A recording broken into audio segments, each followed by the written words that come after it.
Welcome to my talk about open source in neuroimaging. I'm going to start actually with a disclaimer.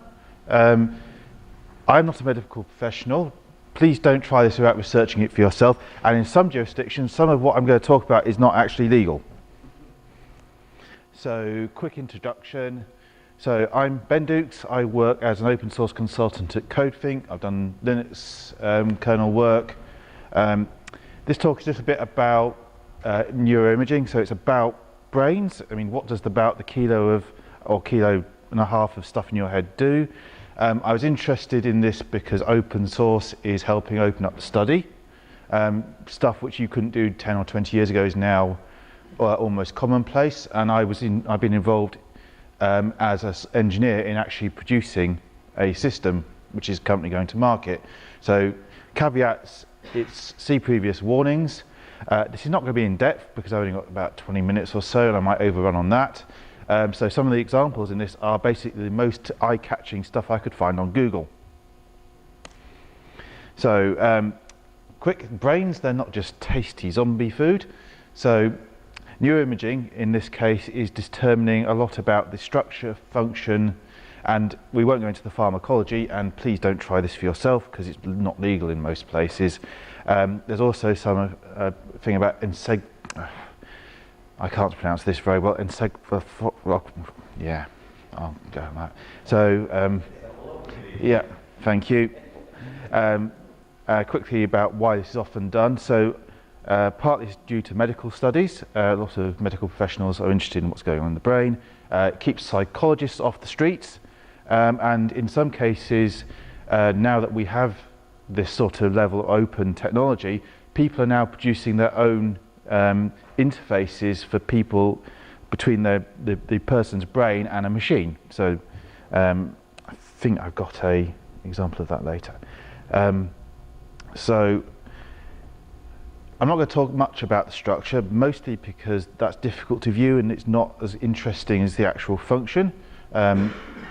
You can do some non-invasive scans, but that generally takes stuff like an expensive MRI scanner, and I don't think any of us have about a couple of million sitting about to put an MRI in our home. So there's also some invasive scans, which is how the whole initial structure was actually determined.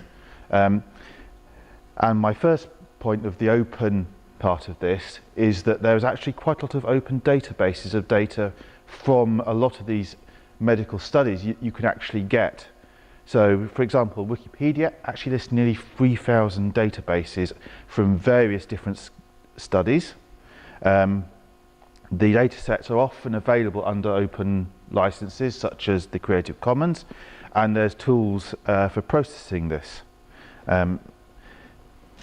So if you're interested in that, you can go and have a look. I'm not going to go too much further into that. We'll do a quick introduction about actually how the brain works. So you might already know the brain is made up of a lot of neurons which create this neural network. They're about, for a single neuron, about 1 micrometer in size. That doesn't always include the nerves that link them together. Those can be short to all the way down your body. They come in a number of different types. There's sort of some general processing, and then you have a more specific types for doing motor control, sensory input. I'm not going to go too much further into that. But what's interesting is how they communicate. So they're linked, as I say, they're linked to other neurons, these synapses, and you have basically 2 methods of communication. So you've got the chemical, what they call the neurotransmitters. These are the sort of things like serotonin you'd hear about. This is often what a lot of drugs are acting on because they can change the level in the brain, which could make you happier or not happier or whatever. What's more interesting to actually for measuring stuff is the electrical. So there's only about 0.1 to a volt charge between some of these things, but you can measure it. And we'll go into some actual methods of measuring it in a next slide. As I said, there's about 80 to 100 billion of these per brain, so it's not as if we can actually see the activity of a single one, but we can see general area. So the first thing we can measure is the electrical activity that radiates out from these neurons out to your scalp.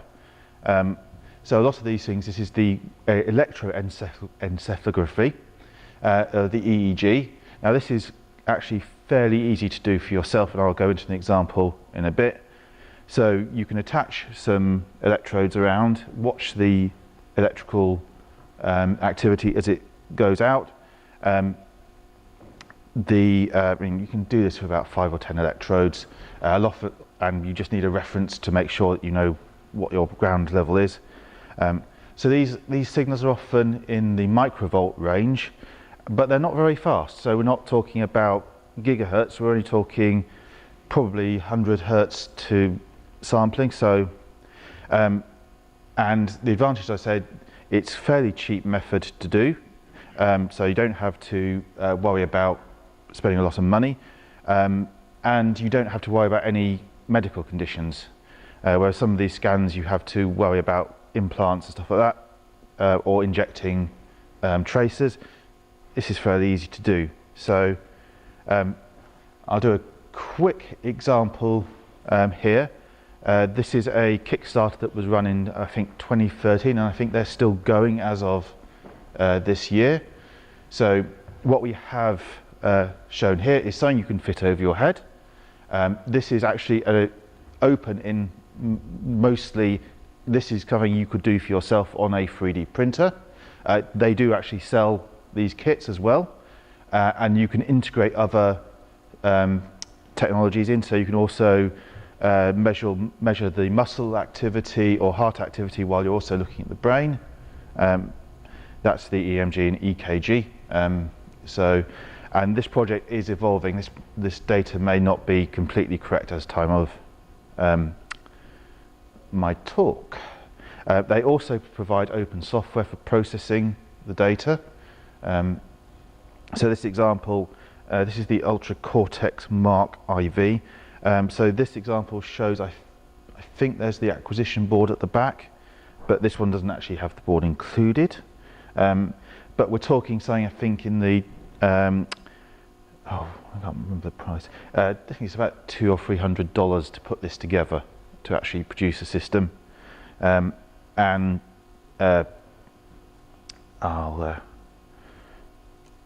show, this is what you get out of it. You can see some what we can call waves, or actually refer to as brain waves. So, and this is at the bottom right, is showing roughly where it's trying to work out where they're coming from. Different brain waves produce different patterns and different frequencies. I'm just trying to remember if I've got something. So the alpha, which is about the 8 to 15 hertz, that's usually sleep or relaxation. The delta under 4 hertz is definitely sleep, and there's other waves. I'm not going to go into the top. So there are also other people doing a lot of this EEG work. These are just some examples. There's like something called Open EEG, which I think actually might be an open project with open in it. There's the Hack EEG, which is another similar input system for measuring these small signals. So let's see if I've got something. But yeah, there's Olimex do a sort of semi-commercial offering that's pretty similar on this. I think it's an 8-channel. But people can then use these to actually produce projects around. So there's at least one example, I don't have it on this slide, of somebody who's using this to produce a brain to music interface for a musician who's becoming paralysed. So you can there's actually people doing work around this topic that actually saying, look, this is actually producing interesting results and stuff that people can actually start doing at home. I'm not going to go too much into the full run of those sort of projects, but so the next thing, and we're now moving into the project that I've been working with, is the magnetoencephalography. So we've talked about measuring the actual electrical signals, but some of you might know that when electrical activity happens, there's also an associated magnetic field produced. So most neurons will actually produce a small magnetic field when they are working, and this is actually a bit more interesting because you can actually see that magnetic field and try and make some better targeting of the site that's producing it. Now, the trouble is that this is the problem of actually doing this sort of stuff at home, is that these fields are so small, they're in the femtotesla range. So whilst it is a lot more accurate than EEG and has a similar response times, background noise in this room would be in the 1000 femtotesla range. So when we started this, magnetic shielding was a problem, which made it expensive. So I'm going to talk a bit about the project I was involved in. So we're not talking very recent technology. We're talking stuff that was started in the 1970s and early 80s. People produced these MEG machines, and they were about, I think they were $1 million, I think, when they were originally produced. And this is the problem with closed source systems. They're legacy devices. Now, if the original manufacturer was still around, that wouldn't be so bad. But I think when we started, there were about 10 centres in the UK that could do this. By the time this project was moving, we were down to 5. Because basically, as soon as a machine broke, well, you know what? That's now our spare parts for something else. We can't buy these parts. So the whole closed source thing made it so that we couldn't repair this stuff. Nobody was producing anymore. So our goals were to improve the technology, use open source where possible, so we wouldn't end up in this problem where people couldn't repair or extend their machines. So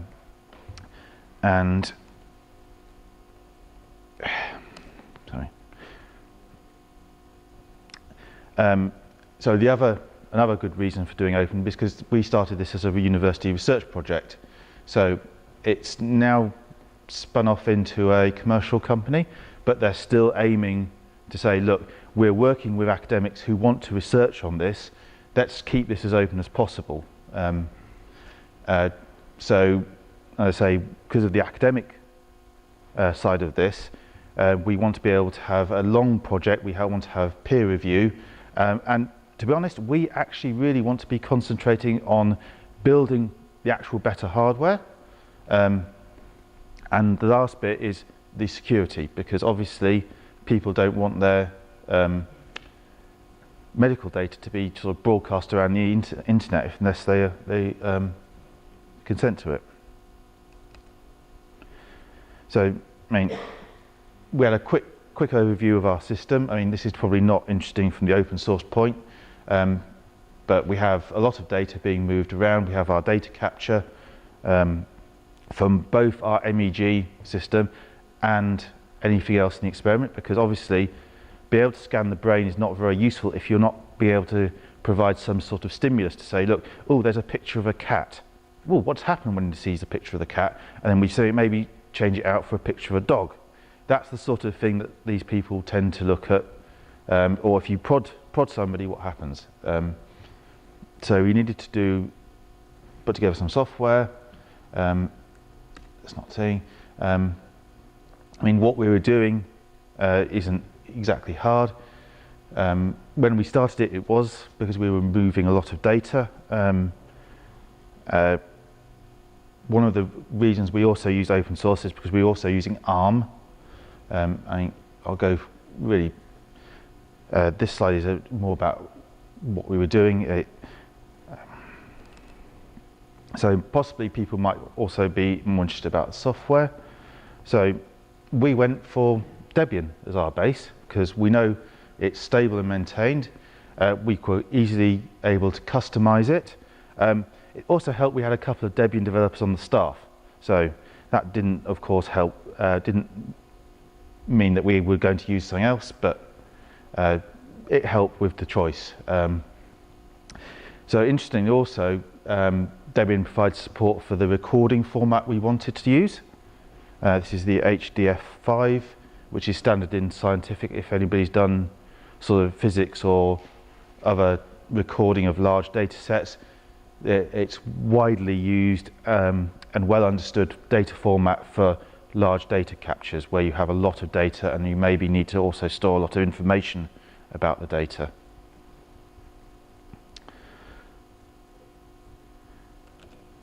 So, and Debian gave us, well, any open source system will give you these sort of useful packages. It's quite interesting that from the processing point of view, a lot of the university I've been working with has moved to starting to use Python as their processing environment. So it's quite amusing watching psychology students being taught Python, because it's going, ooh, this is strange. But the Python provides a lot of these packages for things like HDF5 processing. You just have a package for it, which is very useful. And there's also useful numerical packages. So we're not, U-boot, that was our bootloader. That's not, I'm going to just skip that bit. It's just open source.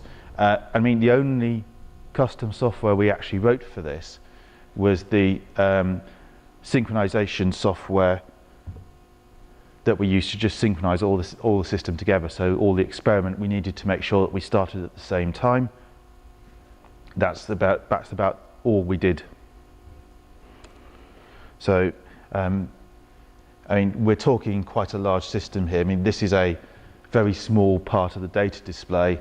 It's very difficult to see on this screen, but there's I think 320 channels in this system.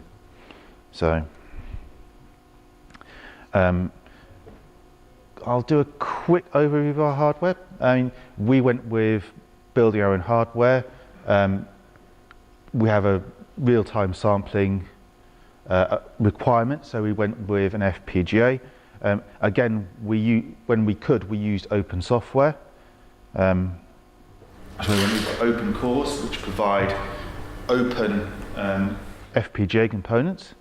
So that provided with us a core bus and a lot of the peripheral integration.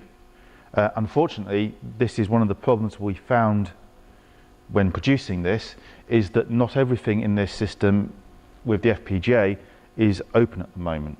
Because we're using vendor tools, we have to use vendor IP blocks. We're hoping that with the advent of more open FPGA software, that will begin to allow us to use more open technologies here. Again, using Linux, we provided us with all the software we needed to do our hardware. It's been fairly easy. We've tracked upstream kernels to try and make sure we get all the security updates. Again, it also provided it was quite a simple job to do all the hardware drivers.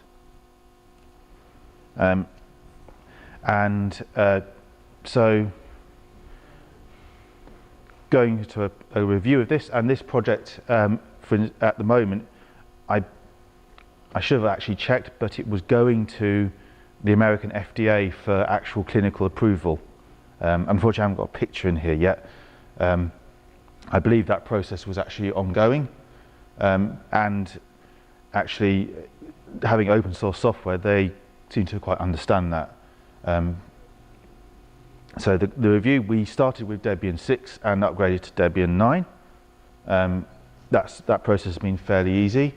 I say the open FPGA tools are still lacking. which meant we had some difficult debugging in that area. The PCIe core was the worst of this. It turned out that we hadn't quite licensed it properly, and after 4 hours it would just reset itself. It was like, why is our experiment that we wanted to run overnight stopping? So this is another point where if we had an open source technology solution, that would be another win there. Again, also, as we started this project, the open PCB design wasn't great, so we actually ended up using closed source software there. But we're hoping that the improvements in technologies like KiCad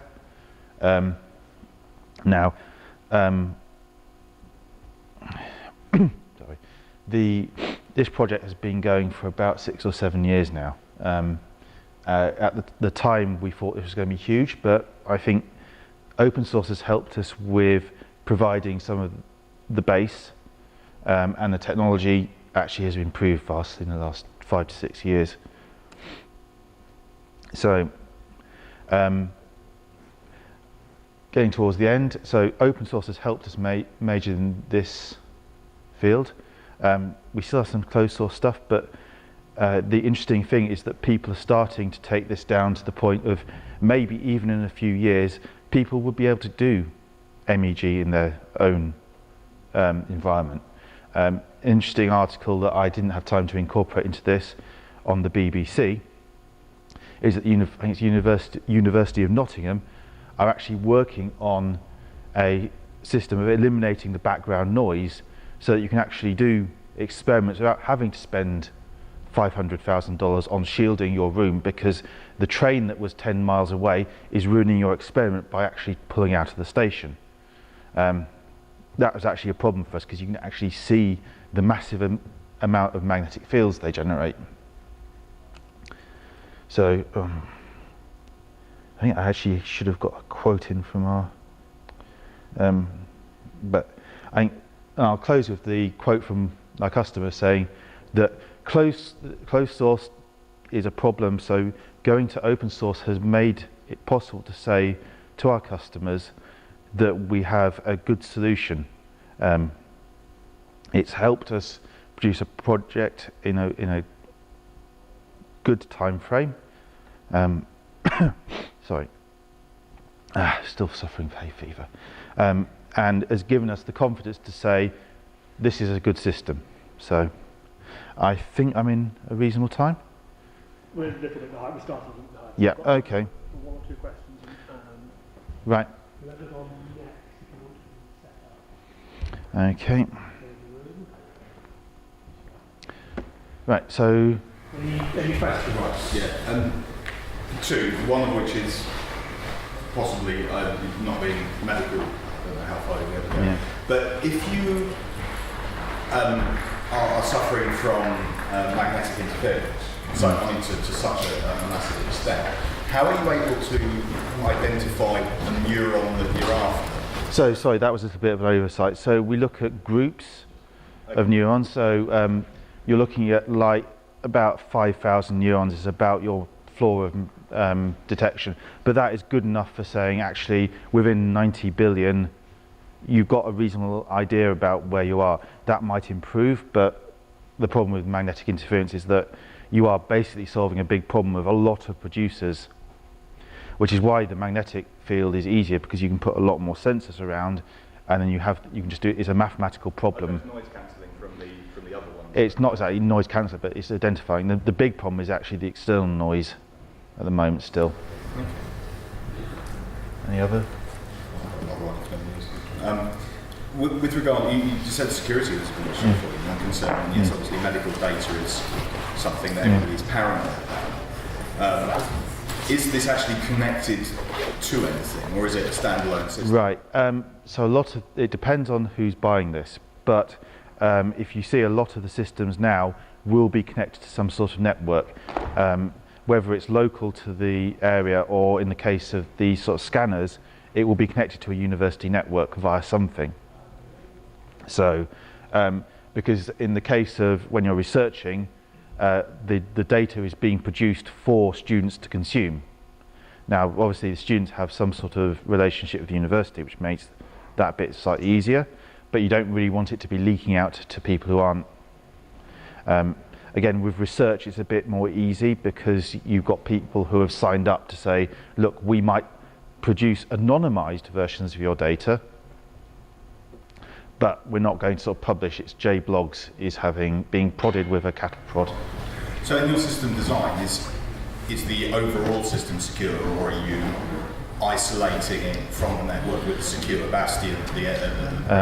Again, that's sort of up to the people who are in our initial case, we are behind a machine that is connected to the network.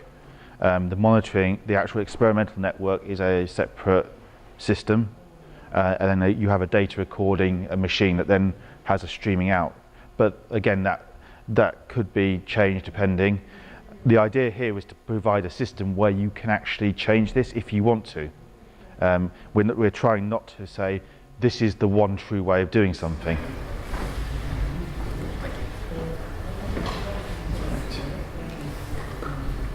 So you mentioned almost portable EEGs at the beginning?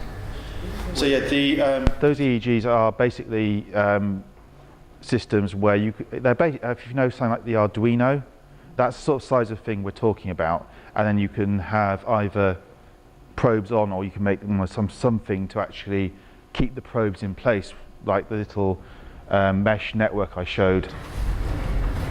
Yeah. So the data you get from the EEGs is obviously not as fast as from the MEGs, but you can still get useful. Yeah. How close is it to being able to have a portable EEG that you can go for a walk up a hill there and be measuring?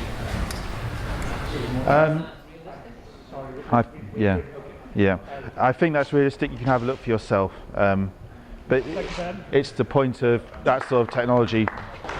Right. Thank you.